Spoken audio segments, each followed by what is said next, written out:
Good afternoon, everybody. It is Wednesday afternoon. It is the 12th, and I'm already a little exhausted because I've been running around pretty much most of the morning.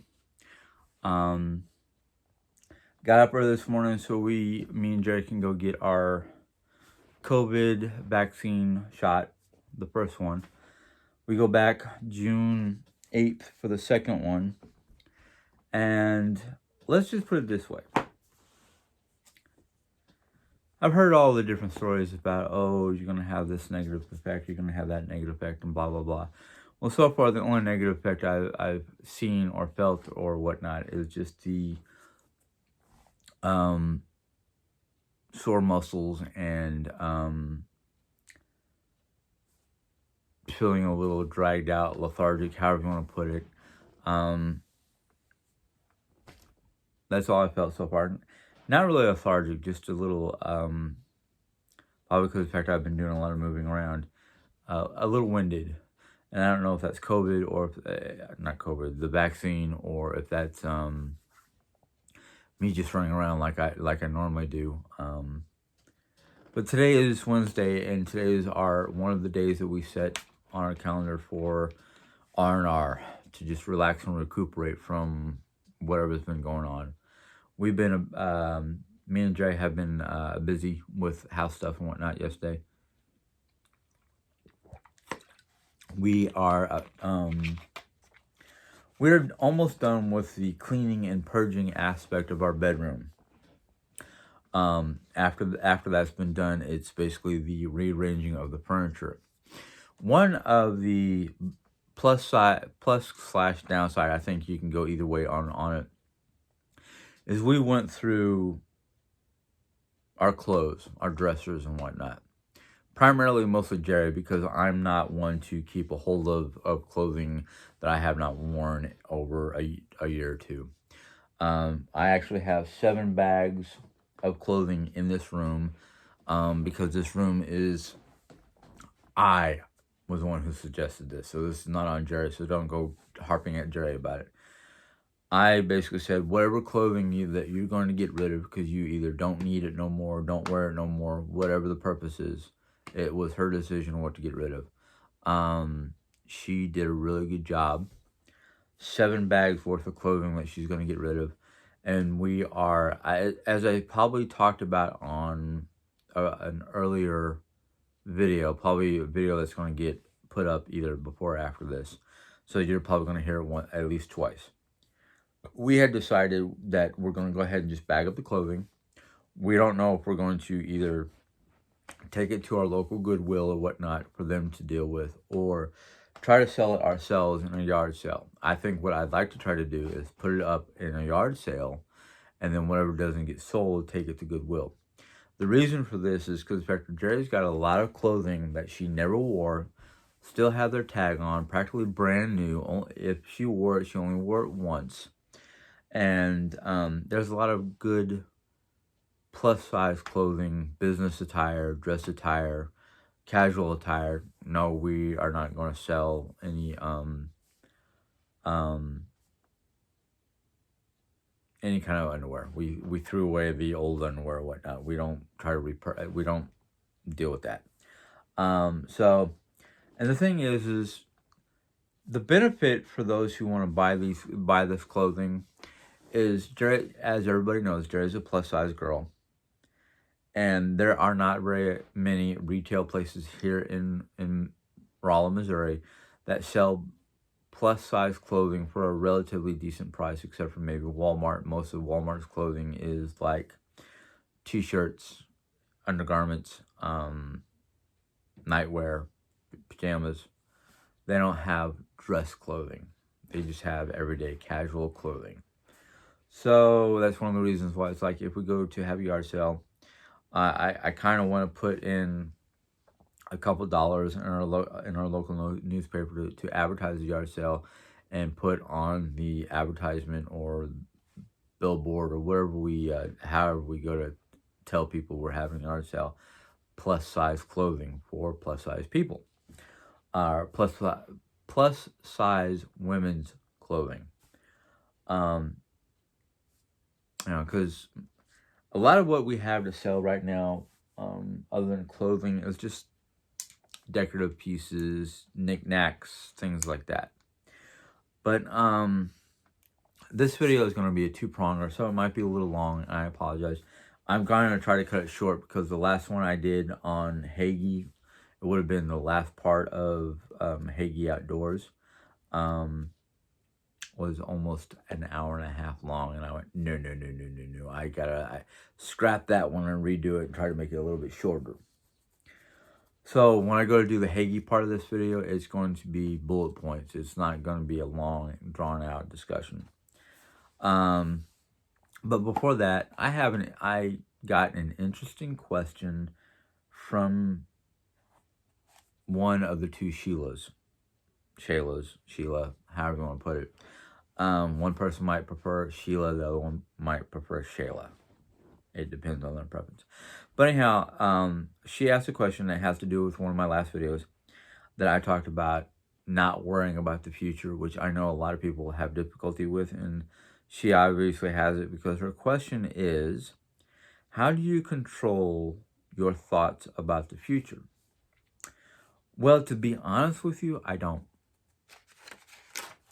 I don't try to control them, because to control one's thoughts about an unknown is difficult enough as is.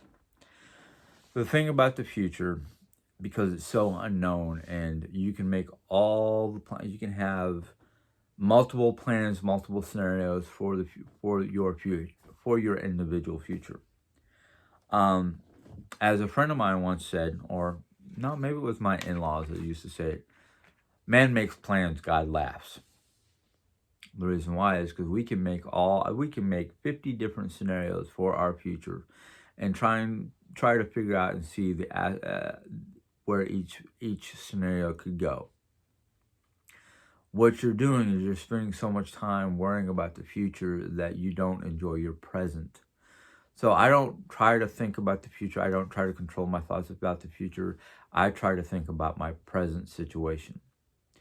What can I do? It is Wednesday. Okay, I know I have plans to go do my COVID shot. After I do my COVID shot, there's no real set plans. We don't have anything written down for projects. Today's going to be an R&R day. What can I do for my version of resting and relaxing? Well, I can do my videos. I can do projects in here, reading. I can go just spend the whole day sitting, watching TV with my wife, enjoying her company and enjoying the day. Or I can, whatever I feel like doing. Because I have an open book, I have no set schedule, I have no set plans. I can do whatever I want, whenever I want, however I want. So I don't worry about the future. I do sit down and go, okay, this is my budget, this is paid off, that's paid off. I know I've got X amount of dollars coming in for next month. I've already got a certain number of bills paid off for next month, so I don't have to worry about my rent or my share of the bills in the house, because I've already paid 2 months worth of money into the house account to cover that. So the only thing I have to worry about is making sure that all my personal bills and whatnot are taken care of. So I'm pretty much good financially until July. So I don't have to worry about my finances until July. So between now and then, I don't have to worry about that. All I have to worry about is, okay, what are we making for dinner tomorrow? Or what are we making dinner for tonight? Or do we have any plans for the near future that we have to calculate into our budget or into our plans? Right now, we don't have any plans except for this Sunday. We're going to Illinois for a graduation. We're dropping Mom off at the friend's house for the graduation, or the graduation party, basically. While me and Jerry Ann just putz around Salem, Illinois. After that, there's no real plans. June 8th is the next actual set in stone type situation for our vaccinations. Um, so it's kind of like one of those things where it's like beyond what I know is important. Like, let's say if my bills weren't paid off until June, or at least my house bills weren't paid off until June, um, I have to, I have to worry about little things like, oh, what if I need to dip into that extra money that's set off to the side for emergencies because of an emergency, or little things like that. I don't know how many of you, the viewers, are retired, or maybe you still work. So for you who still work, and I know if I was still working outside the home, I would have to worry about, okay, tomorrow's Wednesday. When do I have to go to work? When am I getting off work? What do I have to worry about when I get home, like cooking or whatever house plans that need to be dealt with? Um, One of the main reasons why I no longer worry about the future anymore, and that's probably one of the reasons why I don't have as much stress as I used to, is because I leave it all in God's hands. I literally do exactly that. I'm like, there's nothing for me to worry about that's so severe that I don't think or don't believe God can take care of. And even if I think they're severe, God has a way of dealing with it. And he has a way of guiding us or coaxing us to go in a direction that won't be as stressful or as chaotic or as overly concerning, that causes us, whether it's physically shown stress or psychological stress, that eventually comes out in a negative way. And that's exactly what my mindset is I have learned that sometimes the things that could be considered stressful to me aren't necessary to be stressed over.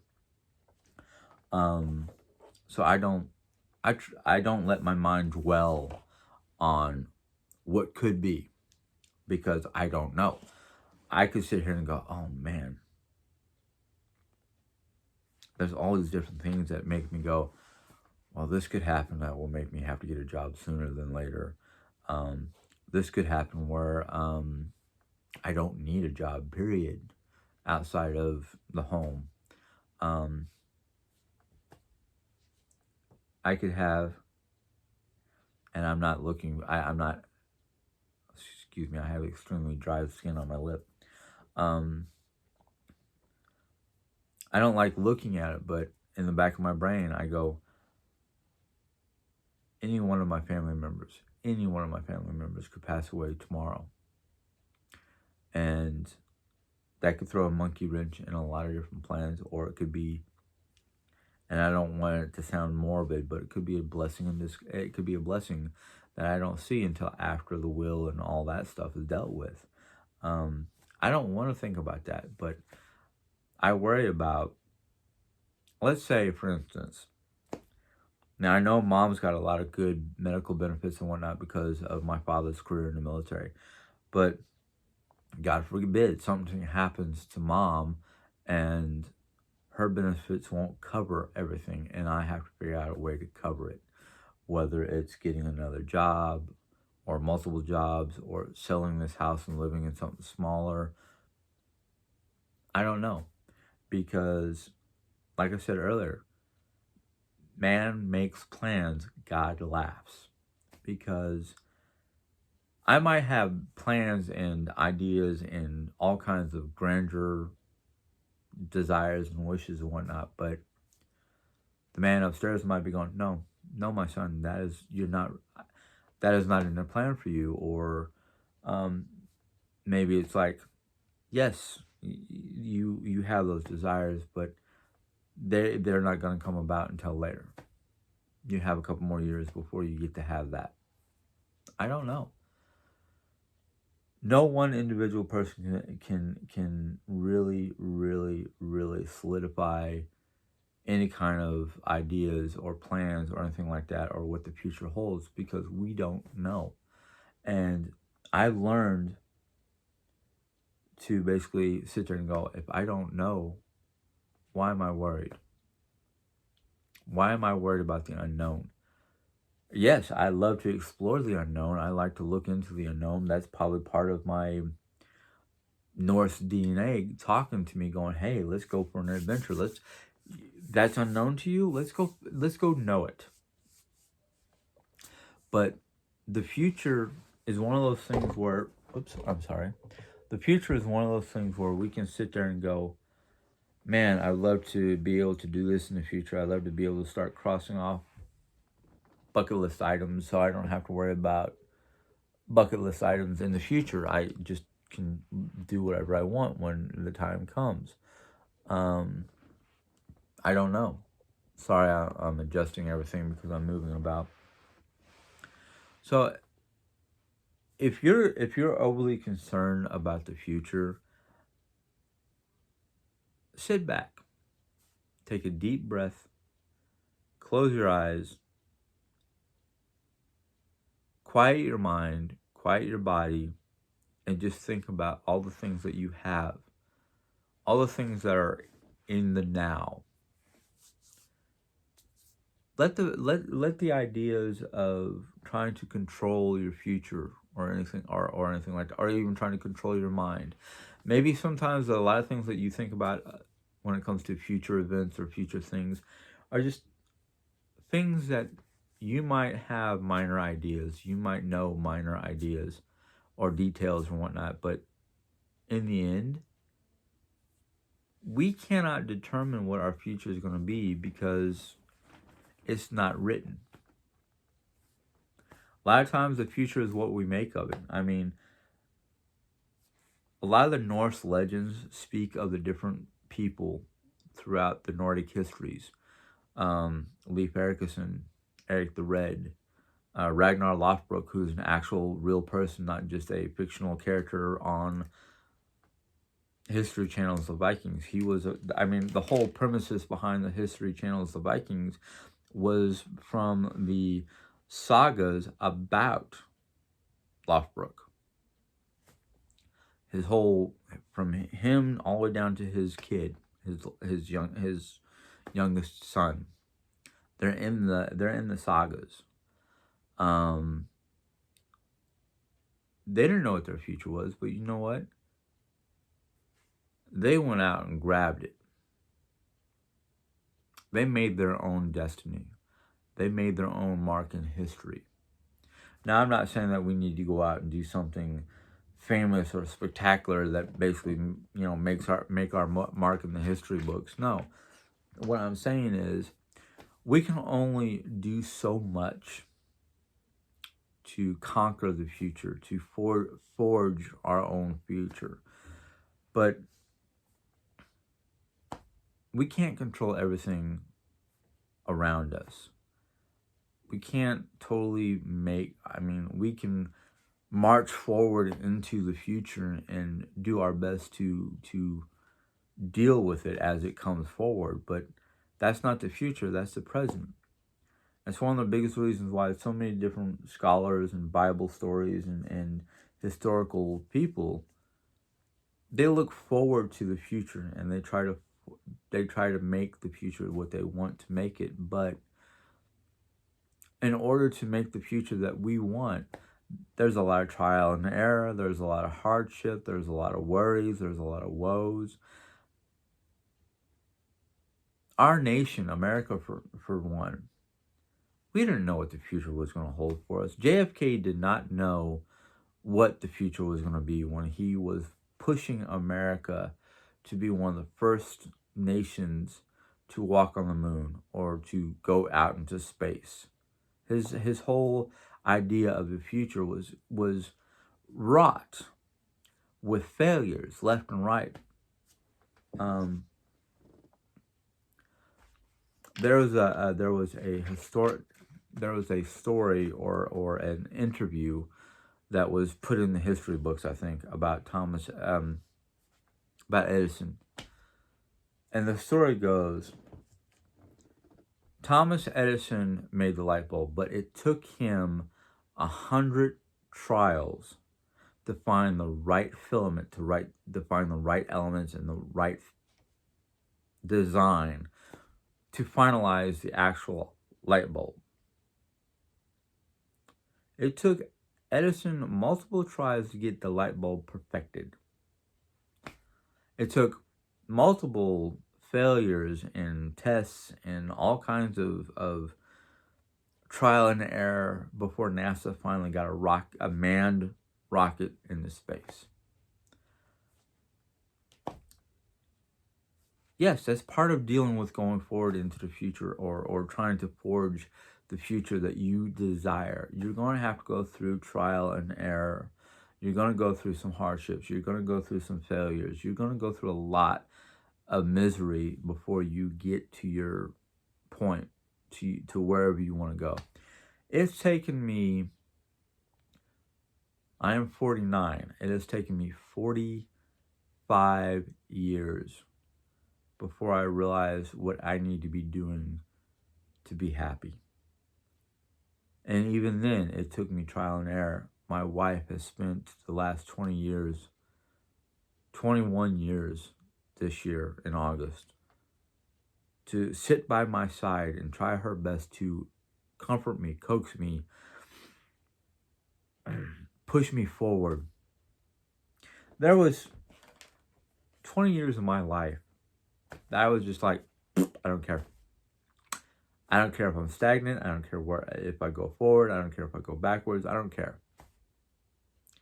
It took her 20 more years to get me out of that rut. Yeah. So there was only 10 years, well, maybe less than 20 years of being miserable. But let's just put it this way. I was 16 years old when I just kind of went, nope, nosedive, didn't care. And then it took another, yeah.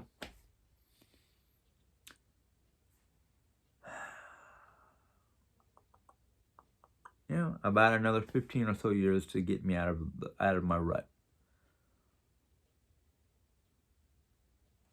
And it's not that I don't want to work, because I love doing work. I love doing jobs. What I don't like about jobs, and I think a lot of people that way, is just being pushed or being told to do stuff when other people around you are standing around doing nothing, or you saw a better way of doing things but you couldn't because the higher ups said no.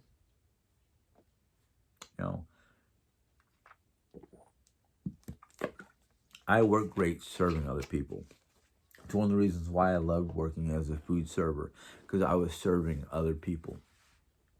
I enjoy serving Jerry Ann. I enjoy doing what Jerry Ann needs me to do, whether she asks or not, because that's one of my joys. I enjoy nature. I enjoy the wilderness. I enjoy things that most people take for granted. But that's just me. Anyhow, speaking about joys, let's get into the final the final segment of chapter 2. And like I said, it's just going to be bullet points.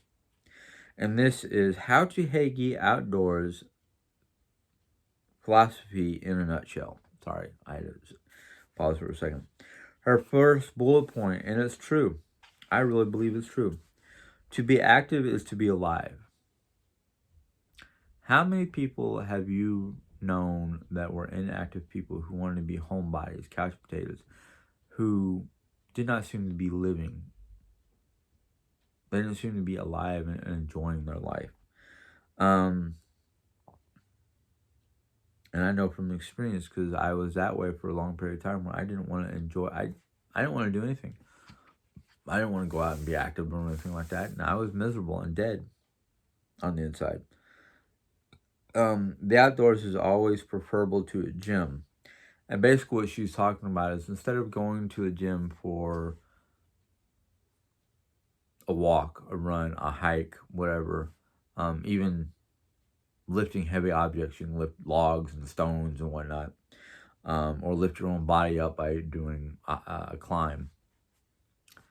You're getting fresh air while you're out there doing that, doing your run, doing your jog, whatever. You don't need a treadmill or an elliptical cycle or anything like that to get healthy. You can go out in nature and do it yourself, and it's 10 times better than being in a gym. Don't push yourself if you can't get outdoors whenever you want. Make smart decisions that work for you. That's not decision. Yeah, decisions. So basically, if you can't get out to the outdoors, you're stuck in the middle of a city, and your nearest great outdoors is several hours drive. Find some sort of alternative. Don't just go to the gym just because you can't get outdoors. Yeah, I understand taking a walk or a run in a busy city. There's all those pollutants and noises and whatnot. But like for instance, New York, and I'm pretty sure just about every major city has something like this. New York City has Central Park, big big spread of grass and trees and whatnot in the middle of downtown Manhattan. Go there, have a walk through Central Park. Go for a picnic. Take your friends or your girlfriend, spouse, whatever, even your kids if you want to. Go to Central Park. Find a nice little spot. Throw down a blanket. Have a little picnic. Um, This one is a little hard for me because I'm not a big fan of sports, but it says take up a sport, even if it's a bystander or supporter of a club. Find a fun sport. Well, my problem with that is I'm not a big sports fan. I can never understand American sports. I used to joke about it with my in laws when they try to get me interested in football. And I was like, all that is basically a bunch of pansies with padding chasing a ball. You take that sport over to England, it's called rugby, and they don't have padding. They've got a cup to protect their jewels, but that's about it. And I even said to them, if you're going to have that much padding running around the field chasing after a ball, jumping on top of each other, there needs to be at least 2 or 3 guys per team chasing members of the other team with a stick. Make it interesting. They got that helmet, they got the shoulder pads, they got the hip guards, the shin guards. Somebody needs to be chasing with a stick to make it more interesting for me. And then they tried to introduce me to hockey and went, that's a little bit better, but why is a ref putting a guy in a penalty box for basically being rough? I watch rugby, I watch soccer, and I don't get very much of either one of those here in America because they only show them at certain times of the year. That in fact, Americans aren't interested in rugby, and very few of them are interested in soccer. In rugby, they have no shin guards, they have no shoulder pads, they have no helmet. Like I said, all they got is a cup. If at the end of the game, 90% of either side of the team does not come off the field bruised, bloodied, or whatever, short of basically being rushed to the hospital, it wasn't a good game. No. They get rough in that game, and I'm like, yes. In fact, for those of you who might ask me on in the comments, what's my favorite team? It would be soccer. And it would be Manchester United. That's my team. I don't have an American team. I don't follow American sports that much. This one is probably pertains to why I'm not interested in American sports. And I've never played rugby. I've never played soccer. I tried to play softball and went, no. It says basically here, if you experience a PE-related trauma in your childhood, please don't let that deter you from taking up an activity later in life. So basically saying if you had you were laughed at or made fun of or had a PE-related trauma like I did, and I'll tell you what it was here in a second, don't let it stop you from being active. Okay, so what if you don't, so what? You don't play sports. You're just a bystander and whatnot. Take up some other kind of activity. There's swimming. I love to swim. There's hiking, backpacking, camping, running, mountain climbing if you're into climbing rocks. There's all kinds of other activities that don't have to do with your typical PE class. Um, my trauma was twofold on two different things. One, during a flag football session at school PE, me and another student went to go catch the football, and we collided, and I went down. Went down. Think I hit the back of my head because I had a sore or a bruise in the back of my head, but it caused me to have a seizure episode, and I've never had it. I'm not prone to seizures. Um, but anyhow, it caused me to have a seizure, and of course, a lot of people when they have severe traumatic seizures like that, they lose control of their bladder or bowels or whatever. So all I remember from that day was waking up in a hospital going, "Why am I here?" Okay, there's mom, there's dad, there's a nurse, there's a doctor. What happened? Oh, you don't remember nothing? I'm like, no. So they kept me through for 3 days in the hospital to have CT scans and heart monitors and all the different things that they could think of to monitor my health to make sure it's not going to be a repeat episode. But basically, I don't remember anything from that day. Don't remember getting up, getting dressed, going to school. All I remember is the stories that I was told by fellow students and members of the school board. And forevermore, I've been like, I'm not participating in football. I'm not participating in soccer or anything where I could have another collision and another seizure. But once the 3 days were over, they're like, we couldn't find anything wrong with this guy. His heart's good, his brain functions are good, everything's good. The CAT scans didn't show any kind of trauma or internal damage or anything like that. So I was like, okay. So, but yeah, it's kept me from being actively involved in mainstream sports. If it doesn't bore me to death, I'll be a spectator. But I used to love going for long walks. I used to love going for hikes and whatnot. Don't do it that much anymore, but that's just because I haven't, done it in a while. I got used to driving when I was in New York. I got used to the systems in New York. But before New York, I'd walk all over my neighborhood in Rolla, down here and up there and wherever. Used to walk to and from the vocational school that I took up the road from where we lived for drafting. And I had a backpack on. I'd do it during the wintertime, ankle high snow those particular years. Get my boots on, get my pants, get my heavy, my thermals on, some heavy pants, Carhartt, Carhartt coveralls, Carhartt jacket and gloves and hat and the whole 9 yards, and trudge up and down the snow. Even though mom was like, "I can drive you." No, that's right, ma, I can walk it. Next bullet point she has in here is basically she talks about how she's clumsy and talks about all her different faults when it comes to activities and being clumsy. Look, when she doesn't run anymore because as she put it, looks like a deranged penguin. And she goes, "So what? Get out there and do something. You don't have to run. You can walk. Okay, you don't have very good hand-eye coordination, so you don't have to worry about sports. Just get out there and be active. Get out there and take a walk through on a trail or through your town and whatnot. You don't have to have a destination."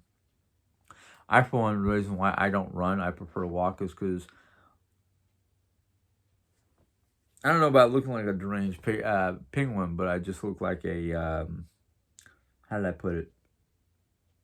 Because I didn't move my arms back and forth a lot. My hand between my hands and my arm movements made me look like um, um, a short-tempered T-Rex is the way I put it. But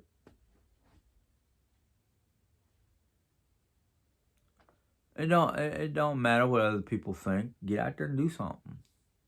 You know, if you've never done it before, try it. You won't know what you can and cannot do until you try it. That's the whole point. Um, yeah, I even kind of touched on this one. Even if your body is clumsy, it's still a magnificent feat of engineering.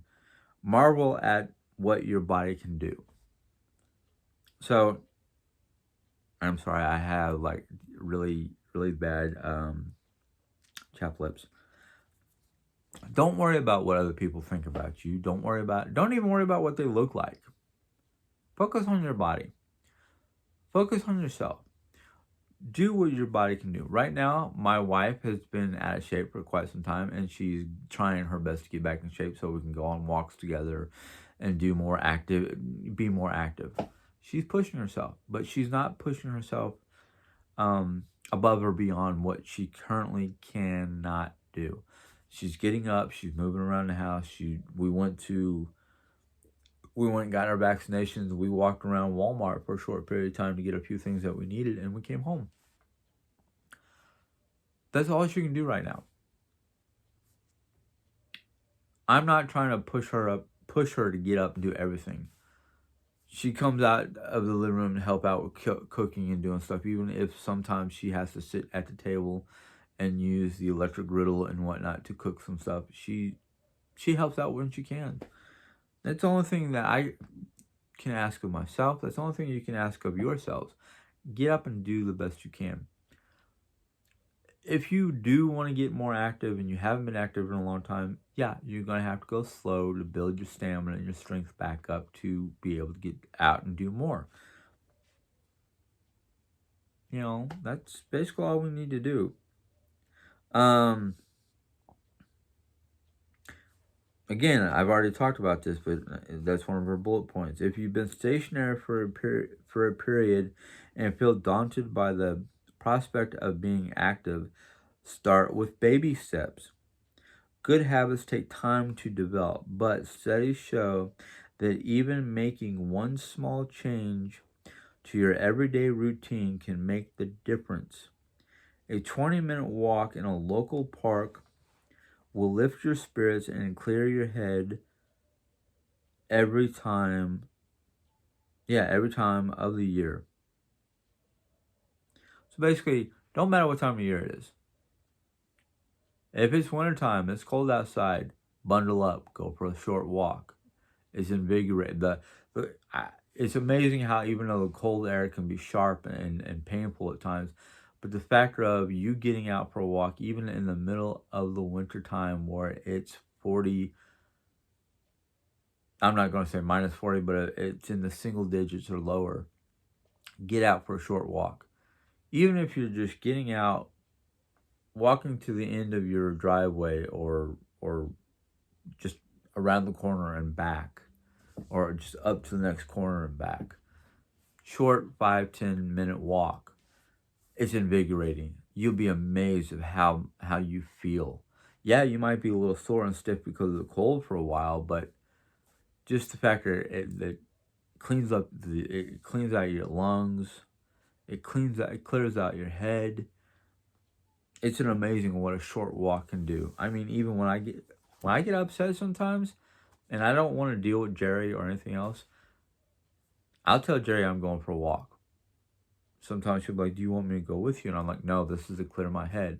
And that's exactly what I do. I take a short walk up the block, turn around, and come back. 5 minutes. My head's clear. I'm feeling a little bit better. I might be able to deal with the problem a little bit better without being irritated or irritable. Here's another one that's interesting. Diversify that activity profile.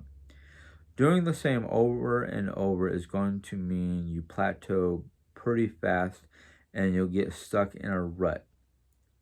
Try new activities whenever you can. So basically, if you're used to just going for a short walk in your neighborhood, and you've been doing that for such a long time, it becomes just doesn't do anything for you. You've gotten to your rut. Get in your car, drive drive to the next block or to a different park or to a different part of your area and just walk around that area. Um, I know when we used to live in New York, and it was either between my jobs or on my day off, and I just wanted to get away from the house. I'd jump on the bus, take the bus to our local mall, to one of our local malls, and just walk around the mall. And I believe me not, I don't know how many times I've gone to that mall and seen people in sweats and what looks like work outfits, and there's no gym or workout place in the mall, and all they're doing is they're just doing laps around the mall. So there you go. If you're a big city person, you have a mall nearby you, go do that. You don't have to put on jogging clothes. You can just put on comfortable clothes and go for a walk. Just do a lap or two around the mall, depending on how big your mall is. Or if your mall was like the one I used to go to, it had 2 levels. You start on the first level, you make your lap around the first level, you go up to the second level, make your lap around that, and go home. It's probably about a good 20-minute walk. If you run like a, here she goes. If you run like a demented penguin and find it truly awful, then it's okay to resist the pressure to take up those most revered activities, which is basically running. I only like running when playing soccer, and even then, I only like sprints. It's basically saying because she looks like a demented penguin when she runs. She'll do sprints while playing soccer, but that's about it. She won't run as a regular activity, which is fine because I'm the same way. I don't like the way I run, so it's like, nah, no. You won't catch me running unless there's something chasing me. And if there's something chasing me and I'm running, you better be running with me. Because it's mostly likely a grizzly bear, pissed off dog, a mad deer, something along those lines. Running enthusiasts will try to convert you, but if your gut is telling you no, then listen to your gut. Find something that you enjoy. So basically, if somebody's trying, let's go for a run, let's run, and your gut is like, no, no, no, just tell them, I'm sorry, I'm not a runner, and try something else. Walk. Do something that you enjoy. I enjoy walking. The steady pace, it gets my heart rate up, it gets my blood flowing faster, it helps me clear my air, it helps me clean up my airwaves and whatnot. Unlike running just stresses me out. It's never too late to join a team. If there isn't one, then band together with like-minded friends and form your own group. Give something back by coaching the next generation if you have the time and inclination. That's a great idea. If you're a sports fan, you like doing baseball or basketball or flag football or soccer, and there's no group in your town or your area that is looking for another person to join them, get your friends together who enjoy basketball, baseball, whatever sport it is you enjoy. If you can get together with like-minded people, it makes things more enjoyable. And the only downside is a lot of times you get competitive issues, and I'm not a competitive type person. I don't like competing against anybody. But it also says basically if you don't feel like getting together in a group, let's say you're an inner city person and your local YMCA or your local inner city volunteer group is looking for somebody to help coach some inner city kids to play a sport or something like that. Join them. And I'm not talking about just inner city. I use the word inner city as an example because a lot of times there are volunteer groups who are looking for ways to teach inner city kids something fun instead of inner city kids joining gangs or getting into things that they probably shouldn't get into because it will lead to more trouble than they're worth. So it's always nice to have somebody who has a sports background, whether they're a sporting enthusiast or somebody who used to play basketball in high school or whatnot, and want to help their local YMCA or local volunteer group try to get these inner city kids from being directed in the wrong direction. Anyhow, um, don't be too hard on yourself. Sometimes a gentle walk, taking in the scenery is enough. There you go. So you don't have to push yourself to do anything. Sometimes just a simple walk around your neighborhood or walk around the local park or something like that is enough to get your blood flowing and air and head clearing and all that stuff. And the last one she has here is no one ever regrets being active outdoors, especially if there's a delicious reward at the end. And basically what she means like that is, let's say you treat yourself to some sort of treat yourself to an iced coffee or lemon loaf cake from Starbucks. Or I'm just using Starbucks as an example because they've always got something I like. Or for me, a nice Mountain Dew. Um, Something that is it's food because it helps, you know, fill your stomach after you've walked. Because sometimes a lot of people get hungry after a good long walk. Treat yourself to something. Or if you're trying to get your kids interested in the outdoors and they're been stuck in a video game for too long, sit there and go, let's go out and have some fun outdoors. And when we're done, let's say it's summertime, when we're done, we can go for an ice cream cone or a blizzard from DQ or something along that lines, or some kind of food item that is a sweet treat for them. Or let's say you try to get them outside to play in the snow and whatnot. A lot of kids love playing in the snow, but some kids are stuck in their video games nowadays, so they're like, oh, it's too cold. I don't want to go outside. I can sit here and play Call of Duty all day long. Try to coax them. Hey, let's go outside for some fun activities outside, and then we'll get some hot chocolate or hot beverage or something that they want. That's a treat that they don't get on a regular basis. Um, I'm not saying try to spoil your kid, spoil your kids and give them um, teeth rot or anything like that. Yeah, I can speak about that because that's what's happened to me. My grandmother especially spoiled me rotten with candy and sweet beverages and juice and whatnot. But it's nice to get your kids out and about, and if you have to coax them with like, oh, if we go outside and play for a good half an hour or so, we can go get an ice cream cone. Or you don't have kids, you're an empty nester or whatnot, but you still want to be active. Go out, have your walk and whatnot, and then take yourself to get something you enjoy that you don't get quite often, like blizzard or whatever it is you like. Stop on the way home at your local Quickie Mart and get yourself a cupcake or chocolate donut or something along that line.